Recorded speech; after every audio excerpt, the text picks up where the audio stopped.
Hello and welcome to my presentation. I'm going to talk about the text that we read that is called Good Girl, which is written by Marita Colon McKenna. And Good Girl, it's about this teenage Irish girl who's Catholic, and she falls in love with this Protestant boy. Chrissy, she's a very interesting character in the story because she's the protagonist, and we get to follow her feelings and her thoughts about many things, and we get to follow her whole story in a couple of pages, which is very interesting, I think, at least.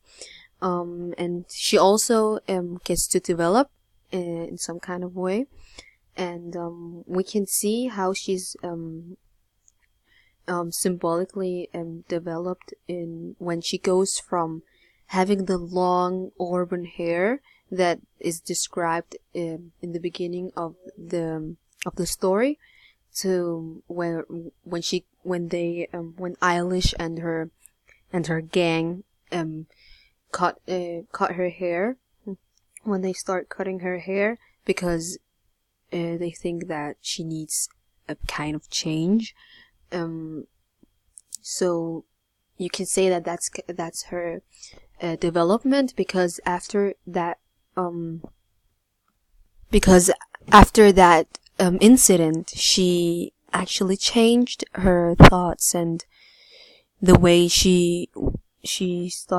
the way she acts, and she just changes as a person, and her way of seeing things gets very different, because she starts off being this careless Irish girl who's just she just wants freedom, and she believes in liberty, and she believes that the Protestants and the Catholics can go well together. She doesn't believe that there's problems, and there could come problems out of perhaps dating or being friends with a Protestant, since she herself is a Catholic.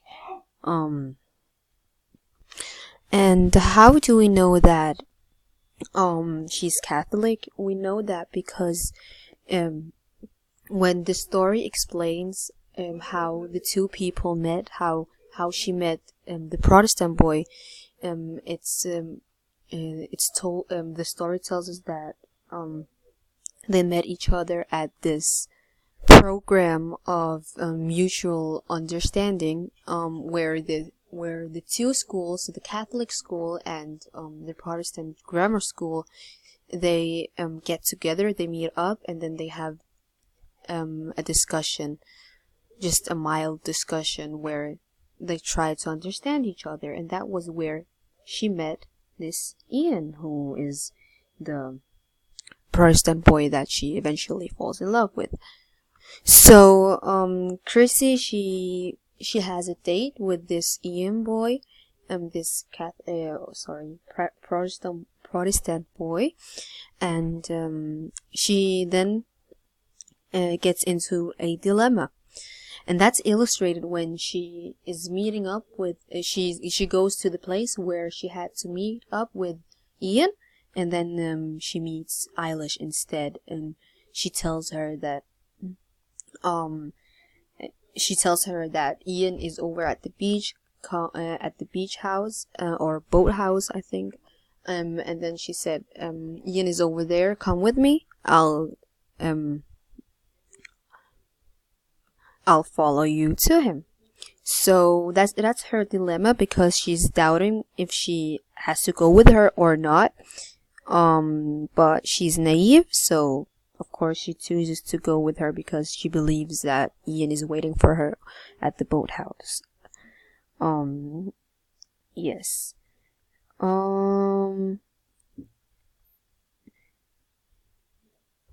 And this emphasizes the fact that she didn't do what she um was intending to do, and that was meeting up with Ian at the place that they at the place that they agreed on meeting up. So she instead was too naive and believed Eilish and went with her, even though if you have an appointment at some place, you shouldn't just believe anyone and go with them. You should wait for the person at the place where you agreed on meeting up. So that's at least what I think.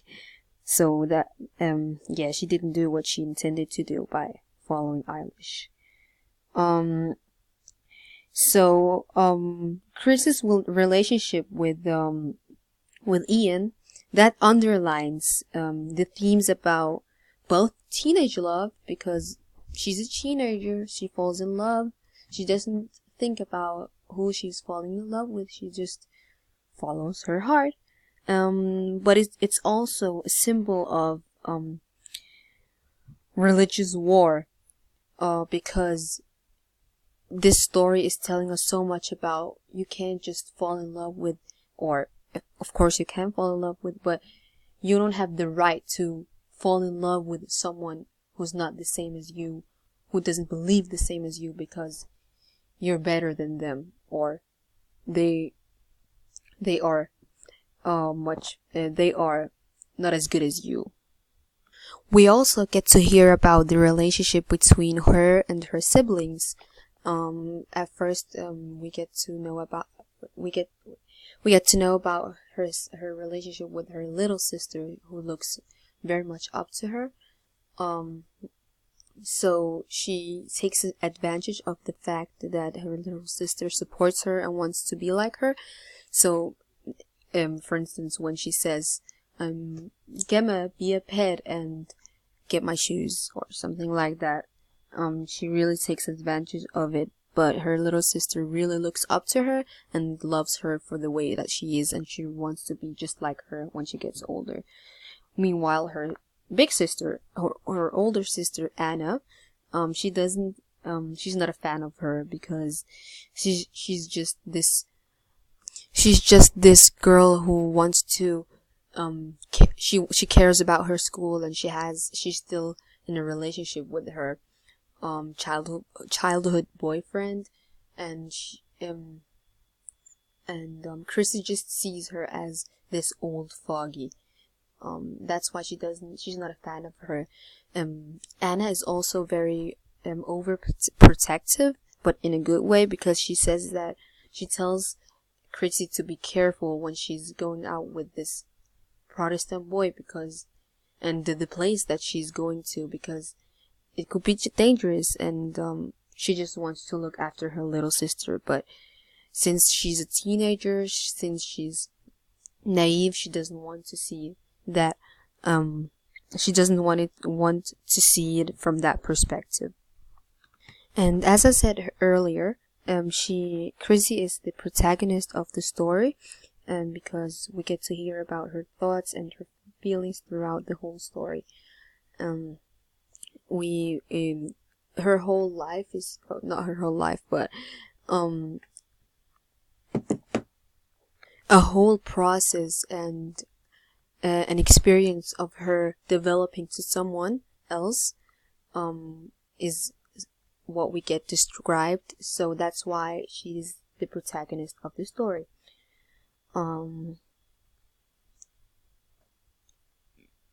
Chrissy is very different from the antagonist of the story, which is Eilish, because she was this girl, this sweet, naive teenage girl who just wanted to see the good in everything, and she just wants liberty and wanted to date the guy that she wants, which was a Protestant. She wants clearly she wants she wants the war between the Catholics and the Protestants to end, since she doesn't mind dating or being friends with someone who's the opposite of herself. But she's very different from her, because she doesn't think that it matters if you like someone who's not the same as you, who doesn't believe the same as you. And while Eilish is very unlike her, because she's the reason why Chrissy gets to change her mind about that topic. Eilish really cares about being with someone who's Catholic and liking someone who's Catholic. She's very, very harsh on Chrissy, because she says that a Catholic girl shouldn't date someone who's that bad, which is the Protestant boy, of course. So yeah. And Chrissy, she develops from being a teenage girl who thinks that there shouldn't be any problems with Catholics and Protestants, to then this girl who realizes that there still are problems between the two, and perhaps there may not be an end. Perhaps the problem won't end between the two. And that happens when she gets abused and violated by Eilish and her gang, and then she doesn't get to see Ian at all, and then she just sends a letter to Ian, tells her little sister Gemma to give it to him, but he refuses to read it, but he sends kind regards to her. And that is where Gemma tells him that she hates her, and that Chrissy also hates her. And Chrissy says to Gemma that she's a good girl. And here we can see it really emphasizes her development. We can see that she just realized that maybe she's disappointed and realizes that maybe it's not gonna end, which is very sad and bad. And lastly, I want to talk about the round and flat characters. I would say that the round characters in the story are Chrissy, of course, Chrissy, because we get to hear about her, we get to hear about everything, her story, the process of her developing, her thoughts, her feelings, just everything. And she also got encountered by a conflict, and she changed by it eventually. So that's why I would call her a round character. Also because she's the protagonist, and usually the protagonist is a round character. I would also say that Eilish is a round character, but maybe not at the same stage as Chrissy, but she also has a very big role in the story, because she's the reason why Chrissy gets to change her mind. She's very abusive, and we get to hear about her opinions and what she thinks is the most right thing to do. So she has a big influence in this story as well. And some of the flat characters are Anna, her big sister. Even though she and her boyfriend Ray found her in the boathouse, she still, I would still say that she's a flat character, because we don't get to hear a lot of her. We don't get to hear a lot about her. And she's very she's also a little bit incidental. So yeah, that was all I had for my presentation. Sorry it got a little bit long. I hope it's alright and you don't mind. Yes, and I hope you like it, and I'll see you soon. Thank you for listening, and yeah, have a good evening.